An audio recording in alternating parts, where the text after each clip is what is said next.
because your colleague complained about the high rates that came into effect in March, and a lot of business people are still complaining about those. Why should they give you another 5 years?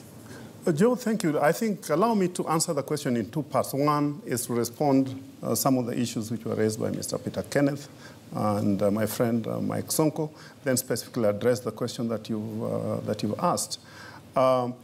In the last 4 years, we have not received 100 billion shillings, as Peter Kenneth said. Actually, we've received 89 billion, which is 54% from own revenue regeneration, and 46% from national government.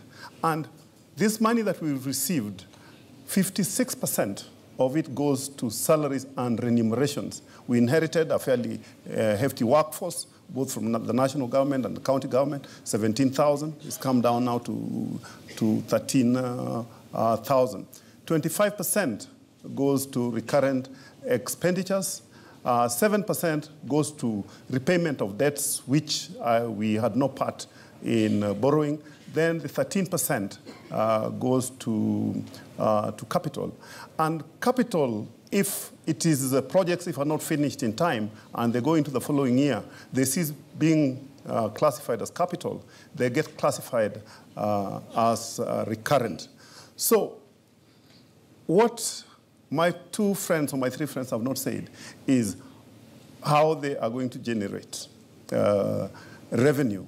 And even what they've said that these are arbitrary taxes, they're not arbitrary, because the Constitution is very, very clear that the executive will make proposals.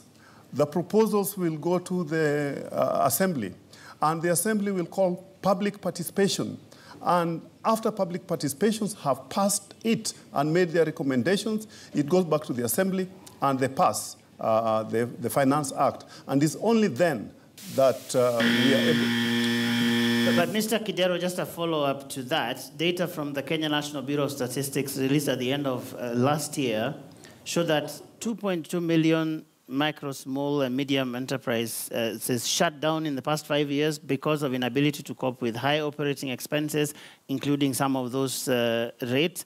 And yet this year, traders in the city have been complaining about the very exorbitant single permit fees because they think they're exorbitant.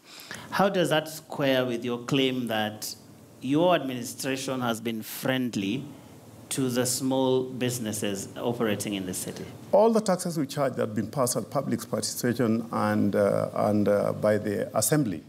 In this particular year, they've come back to us and they've said, and I'll give you instances where we had put a fee at a certain point, like the matatu fees. We had to reduce it because public participation indicated it, that what they wanted to pay was much lower than what we had said. The general licenses for trading have come down through public participation.